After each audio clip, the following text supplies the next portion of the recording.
देश में प्रदेश में जो कोरोना महामारी की दूसरी लहर आई है, पहली बात तो इसमें हम साफ करना चाहते हैं कि जहाँ तक इस महामारी की बात है, कांग्रेस पार्टी पहले इस बात को साफ कर चुकी है कि इसमें कोई राजनीतिक हस्तक्षेप या राजनीतिक विचारधारा से कोई काम नहीं कर रहा है।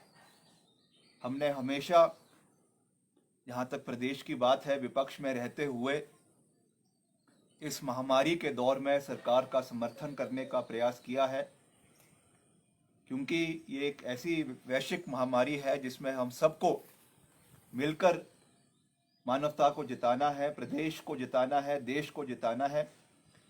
और हमारी ओर से हर कदम पर सरकार को सहयोग और समर्थन देने की बात रही है। मगर एक और जिम्मेवारी जो हमारे ऊपर है, विपक्ष में होने के नाते ये हमारा दायित्व भी बनता है, हमारी मॉरल रिस्पॉन्सिबिलिटी है कि सरकार की जो कमियां, खास रूप से इस पैंडेमिक के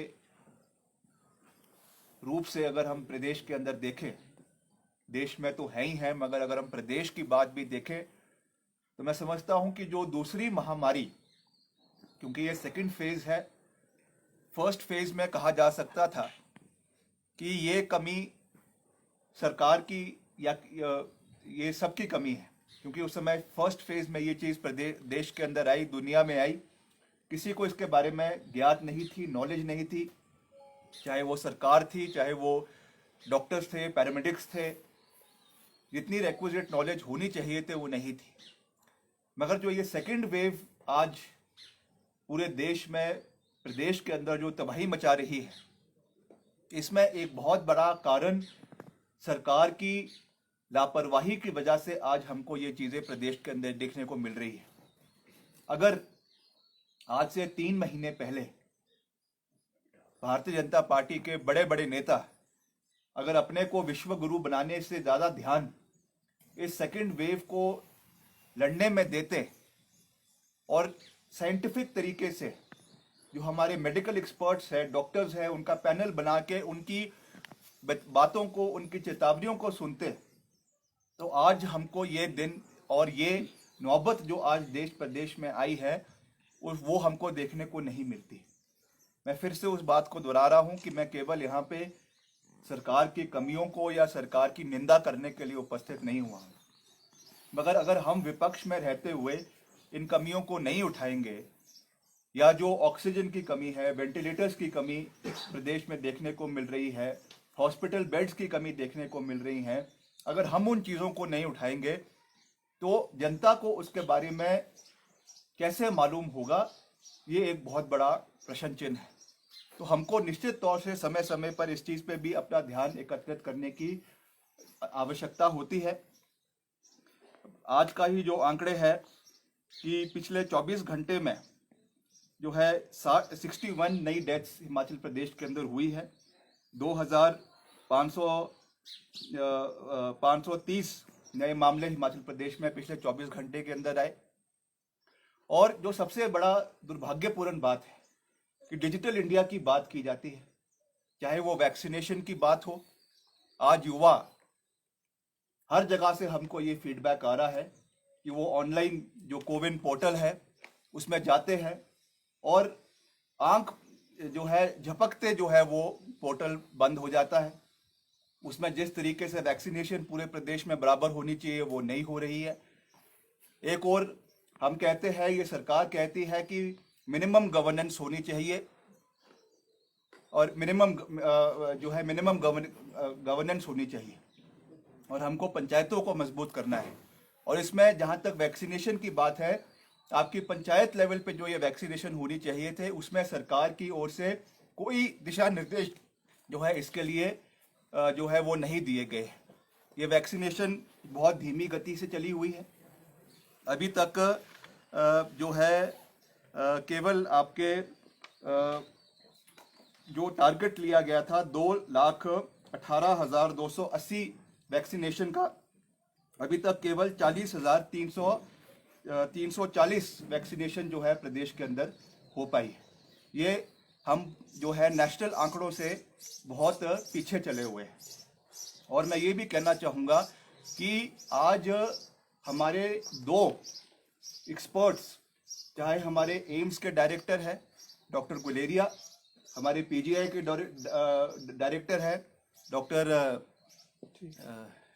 जगत राम, दोनों हिमाचल से हैं। क्यों पिछले 3-4 महीने में कोई ऐसी पैनल एक्सपर्ट डॉक्टर्स का हिमाचल प्रदेश के अंदर नहीं बनाया गया जिसके ऊपर जो है इस तरीके का एक सरकार के द्वारा इसके ऊपर कार्यक्रम करने का प्रयास किया जाता है। और दूसरी ओर जो एक बढ़ता केसेस हमारे ब्लैक फंगस के प्रदेश के अंदर, देश के अंदर जो है बढ़ रहे हैं। हालांकि मैं आज पढ़ रहा था कि उसको एक महामारी पैंडेमिक घोषित किया गया है। उसका पहला केस आज हिमाचल प्रदेश के अंदर हमको आईजीएमसी में देखने को मिला है। उस पर भी सरकार की ओर से अभी तक कोई कार्य नहीं किया जा रहा है। सरकार की ओर से कोई उस पर जो है सोच जिस तरीके से होनी चाहिए वो प्रकट नहीं की गई है। और आईजीएमसी को एक रेफरल अस्पताल बनाकर छोड़ दिया गया है। हमको ये नहीं भूलना चाहिए कि IGMC is the premier medical institute in Himachal प्रदेश।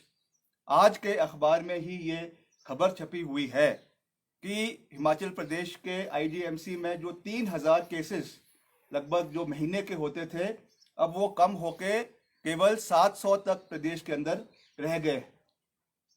क्या आपने डेडिकेटेड हॉस्पिटल्स जो है डीडीओ के अंदर बनाए हुए हैं? हर जिले में आपने डेडिकेटेड हॉस्पिटल्स बनाए हुए हैं। क्या कोविड की वजह से जो और लोग अपनी अलग अलग बीमारियों के लिए इलाज करवाने आ रहे हैं, जिनकी इमीडिएट सर्जरी हो रही है, चाहे ऑर्थो का है, चाहे और किसी डिपार्टमेंट का है, उनकी कॉस्ट पे जो है वो कोविड अस्पताल क्यों बनाए जा रहे हैं? निश्चित तौर से हम इस बात को समझते हैं कि कोविड आज एक बहुत बड़ी महामारी है, उसको हमको लड़ना है, मगर उसके लिए जो डेडिकेटेड हॉस्पिटल है उनको मजबूत करना चाहिए, ना कि जो आपका ऑलरेडी इंफ्रास्ट्रक्चर प्रदेश के अंदर है उसको आप आधे में कर रहे हैं। ये बहुत दुर्भाग्यपूर्ण है। इस पे सरकार को जिस तरीके से मंथन करना चाहिए था, सरकार को जिस तरीके से इसमें आज से 3 महीने पहले अपना कार्य शुरू करना चाहिए था, ये सरकार उसमें पूरी तरीके से जो है वो फेल हुई है।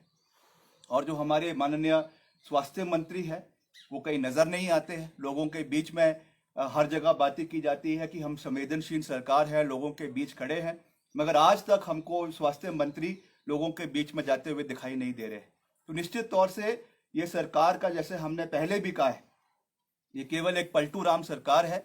हर चीज में अपने निर्णय को पहले लेना और फिर बदलना, ये इनकी एक जो है पहचान बन चुकी है। इस पे सरकार को मंथन करने की आवश्यकता है। और हमारे जो राष्ट्रीय बाल स्वास्थ्य कार्यक्रम के नेशनल हेल्थ मिशन में RBSK के जो एम्प्लॉयज हैं, जो फ्रंट लाइन पर रहकर चाहे हमारा वैक्सीनेशन है, चाहे सैम्पलिंग है, उसके बारे में कार्य कर रहे हैं। हालांकि वो कॉन्ट्रैक्चुअल एम्प्लॉयज हैं, मगर उनका भी हमको बहुत से मैसेजेस उन लोगों के आए हैं, क्योंकि वो इस पैंडेमिक में फ्रंट फुट पे लेकर लड़ाई लड़ रहे हैं। उनको अभी तक कोई भी इंसेंटिव जो है वो सरकार की ओर से RBSK एम्प्लॉयज को प्रदेश की ओर से, प्रदेश सरकार की ओर से नहीं दिया गया है। और ऐसे और भी बहुत से अलग अलग विभाग के हैं, चाहे होमगार्ड के हैं, चाहे एड्स कंट्रोल के हैं, चाहे हेल्थ डिपार्टमेंट के हमारे लोग हैं, उनको जिस तरीके से इसमें कर्मचारियों को जो है, जो खास रूप से जो फ्रंट लाइन पे रहकर महामारी से लड़ रहे हैं, उनको जो इंसेंटिव सरकार की ओर से मिलने चाहिए थे वो मिलने में ये सरकार पूरी तरीके से विफल है। तो इसमें मैं कोई ज़्यादा बात नहीं कहना चाहता। मैं केवल इतना ही कहना चाहूँगा कि खास रूप से जो हमारी कोविड बेड्स की जो वेरिएशन आ रही है, ये भी एक बड़ा महत्वपूर्ण मुद्दा मीडिया के माध्यम से भी उठाया गया कि आपका जो हल्फनामे, जो एफिडेविट्स समय समय पर डिस्ट्रिक्ट एडमिनिस्ट्रेशन द्वारा, सरकार द्वारा जो हाईकोर्ट में दिए जा रहे हैं, उसमें जो आंकड़े कोविड बेड्स के, चाहे आपके धर्मशाला अस्पताल के हैं, चाहे आपके कांगड़ा के अस्पताल के हैं, चाहे आपके और अस्पतालों के हैं, और जो अवेलेबिलिटी आपकी जो आपकी ये साइट है नेशनल हेल्थ मिशन की कोविन पर, उसमें वो आंकड़े बिल्कुल जो है विपरीत है। या तो सरकार जो आंकड़े हाई कोर्ट में दे रही है वो गलत है, या जो आंकड़े आप नेशनल हेल्थ मिशन की साइट पे दे रहे हैं वो गलत है। दोनों आंकड़े अगर सरकार की ओर से जारी किए जा रहे हैं और दोनों में वेरिएशन है, तो इसका सच जो है वो जनता को बताना चाहिए कि क्यों क्यों ये वेरिएशन जो है वो आ रही है। चाहे वो धर्मशाला के अस्पताल है, चाहे वो कांगड़ा के है, चाहे वो आईजीएमसी के है। तो निश्चित तौर से इन सब चीज़ों पे सरकार को जो है एक वाइट पेपर जारी करने की आवश्यकता है। पारदर्शिता तो वैसे भी सरकार में नहीं है। इस सरकार से पारदर्शिता की एक्सपेक्टेशन करना ही मैं समझता हूं कि वो एक सही चीज़ नहीं होगी। तो ये मैं कहना चाहता हूं, और मैं फिर से इस बात को दोहरा रहा हूं कि हम सकारात्मक रूप से सरकार के साथ खड़े हैं। हम अभी नहीं चाहते कि कोई राजनीति हो, हम नहीं चाहते कि इस महामारी के समय में हम आपस में लड़ें। ये समय ऐसा है जब हमको सब लोगों को मिलकर आगे बढ़ने की आवश्यकता है। मगर सरकार में आज भाजपा है, उनको पहली पहल करने की आवश्यकता है, उनको विपक्ष को कॉन्फिडेंस में लेने की आवश्यकता है, ताकि तब जाकर हम जो है मिलकर आगे आने वाले समय में, क्योंकि अभी हम अभी रिजॉइस करना, अभी हालांकि केसेस बढ़ ही रहे हैं, मगर जैसा हमने देखा कि दिल्ली में लॉकडाउन लगा और इसी समय में, इसी अंतरकाल में, जिस अंतरकाल में हिमाचल में लॉकडाउन लगा, ऑलमोस्ट सेम अंतरकाल में दिल्ली के अंदर भी लॉकडाउन लगा। मगर वहाँ पे पॉजिटिविटी रेट जो एक समय में करीबन 33% था, आज वो 5% तक जो है वो आ चुका है। मगर हिमाचल प्रदेश का पॉजिटिविटी रेट आज अगर हम परसेंटेज के हिसाब से देखें, it is one of the highest positivity rate in the country. निश्चित तौर से एक छोटा सा राज्य, कम आबादी के बाद इतनी हाई पॉजिटिविटी रेट होना हमारे लिए एक चिंता का विषय है। और सबसे बड़ा चिंता का विषय है कि जो पहली वेव थी उसमें ये केसेस केवल शहर तक ही सीमित थे। अब मैक्सिमम केसेस जो हमारे आ रहे हैं, और ये जो मैं आपको आंकड़े कह रहा हूँ, these are only reported cases. Maximum हमारे ग्रामीण क्षेत्र में जो अब ये फैल चुका है दूसरे वेव में, इसमें जो रिपोर्टिंग हो रही है वो केवल 50% भी नहीं है। आधे से ज़्यादा लोग तो अब गांव में घरों में बंद हो चुके हैं, उनकी कोई जो है प्रॉपर रिपोर्टिंग नहीं हो रही है। बहुत से ऐसे मामले मेरी निर्वाचन क्षेत्र से ही मुझे सुनने में आए। मेरे सनपुर का एक इलाका है, वहाँ पे एक गांव है मकरचा। वहाँ पर जो है पूरा का पूरा गांव जो है आइसोलेट हो चुका है। लोग वहाँ पे टेस्ट करवाने से डर रहे हैं। ऐसे ऐसे जो चीज़ें हैं प्रदेश के अलग अलग इलाकों में हो रही है। जिस तरीके से रूरल एरिया में चाहे वो आशा वर्कर्स के माध्यम से है, चाहे वो RBS के एम्प्लॉयज़ के माध्यम से है, जिस लेवल पे टेस्टिंग होनी चाहिए थी वो प्रदेश के अंदर नहीं हो पा रही है। इसलिए ये जो आंकड़े आज हमारे सामने हैं ये खुद में चिंताजनक है। मगर मैं ये कह सकता हूँ दावे से कि ये आंकड़े सही आंकड़े नहीं हैं। इससे दुगना हिमाचल प्रदेश का पॉजिटिविटी रेट आज हमको देखने को मिलेगा अगर सही टेस्टिंग प्रदेश के अंदर होगी। तो अभी भी हमारे पास समय है, हम सरकार के साथ खड़े हैं।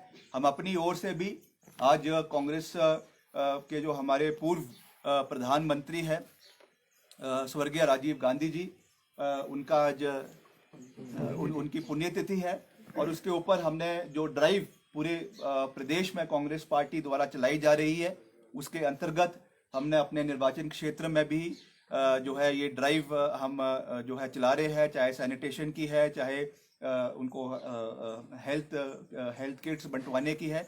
और उस उपलक्ष्य में भी आज हमने जो है अपने निर्वाचन क्षेत्र में सामान बांटने के लिए भी आज कार्यक्रम शुरू कर रहे हैं, और समय समय पर उसको हम हर पंचायत में PPE किट्स, ऑक्सीमीटर्स, सैनिटाइजेशन का सामान, और हर अस्पताल में 3-3 जो है ऑक्सीजन कॉन्सेंट्रेटर हम अपनी ओर से देने का हमने प्रस्ताव रखा है। और एक एम्बुलेंस भी, 2 एम्बुलेंस हर निर्वाचन क्षेत्र में जहां पे कांग्रेस पार्टी के विधायक है वहां पे उनकी ओर से जो है चलाई जाएगी।